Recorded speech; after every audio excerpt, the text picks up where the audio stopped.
Desencarnação. Podemos considerar a desencarnação da alma em plena infância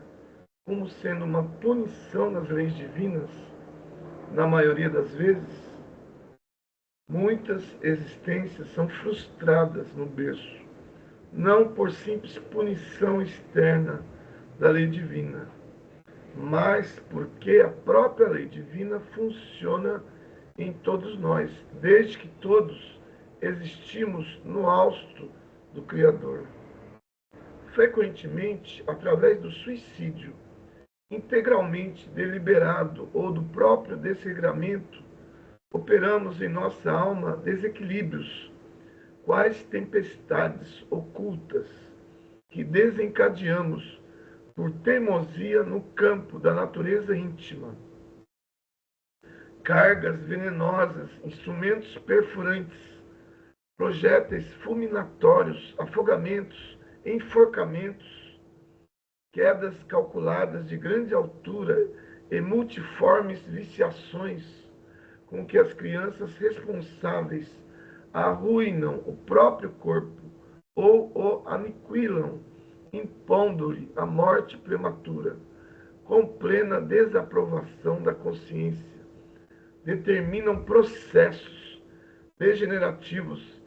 e desajustes nos centros essenciais do psicossoma,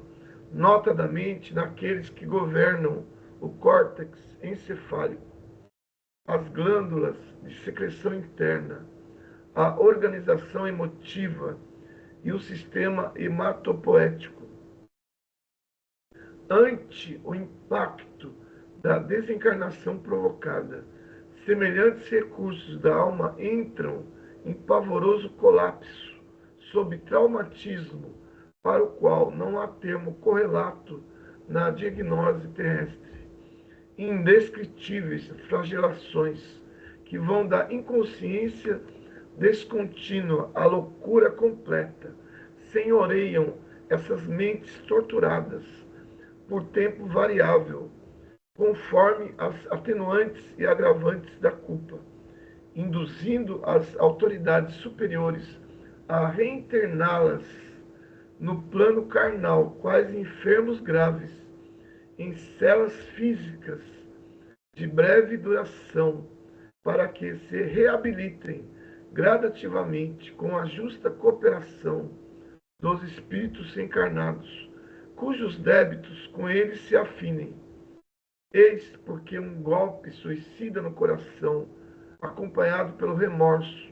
causará comumente diátese hemorrágica com perda considerável da protrombina do sangue. Naqueles que renascem para tratamento de recuperação do corpo espiritual em distonia, o autoenvenenamento ocasionará, nas mesmas condições, deploráveis desarmonias nas regiões psicossomáticas correspondentes à medula vermelha, conturbando o nascimento das hemácias, tanto em sua evolução intravascular, dentro dos sinusoides, como também na sua constituição extravascular, no retículo, gerando as distrofias congênitas do eritrônio com hemopatias diversas. Os afogamentos e enfocamentos em identidade de circunstâncias impõem naqueles que o provocam os fenômenos da incompatibilidade materno-fetal, em que os chamados fatores RH, de modo geral, após a primeira gestação, permitem que a hemolisina alcance a fronteira placentária,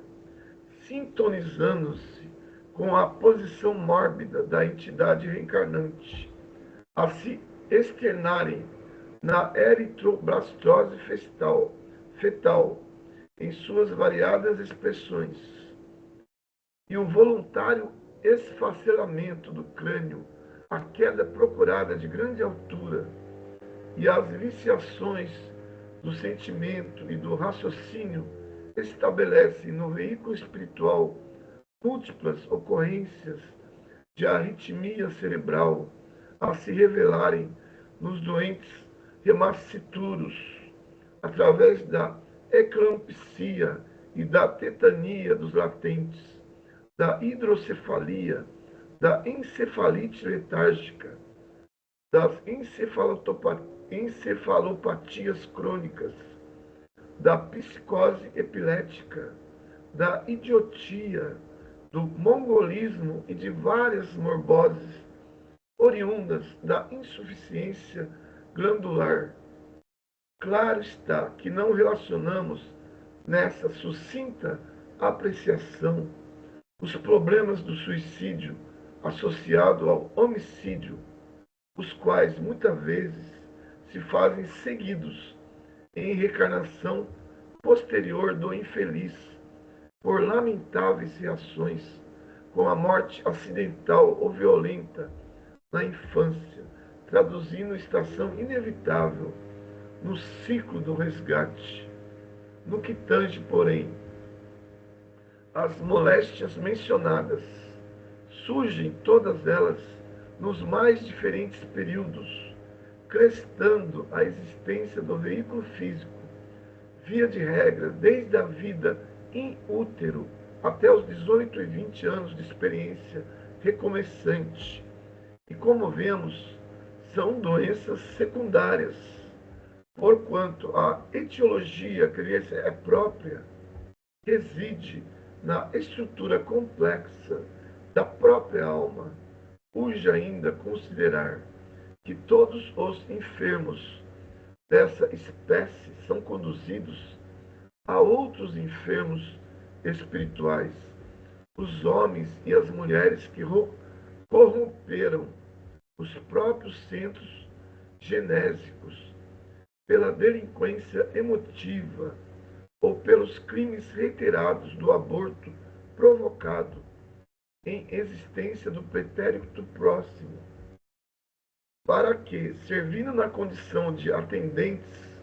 e guardiães de companheiros que também se conspurcaram perante a eterna justiça, se recuperem a seu turno, regenerando a si mesmos, pelo amoroso devotamento com que lutam e choram no amparo aos filhinhos condenados à morte ou atormentados desde o berço. Segundo, observamos, portanto, as existências interrompidas no alvorecer do corpo denso raramente constituem balizas terminais de prova indispensável na senda humana, porque na maioria dos sucessos em que se evidenciam, representam cursos rápidos de socorro ou tratamento do corpo espiritual desequilibrado por nossos próprios excessos e inconsequências, compelindo-nos a reconhecer com o apóstolo Paulo que o nosso instrumento de manifestação, seja onde for, é templo da força divina,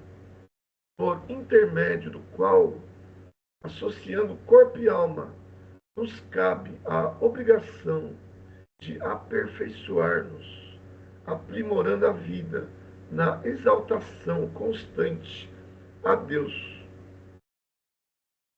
Há casos de desencarnação, estando o espírito desdobrado, por exemplo, nas zonas umbralinas, e o corpo em estado comatoso. Isso pode acontecer perfeitamente do ponto de vista da exteriorização do pensamento, porque céu e inferno, exprimindo equilíbrio e perturbação, alegria e dor, começam invariavelmente em nós mesmos. Os espíritos encarnados que sofreram desequilíbrio mental de alta expressão voltam imediatamente à lucidez espiritual após a desencarnação. Isso nunca sucede, porquanto a perturbação dilatada exige a convalescência indispensável, cuja duração, naturalmente, varia com o grau de evolução do enfermo em reajuste.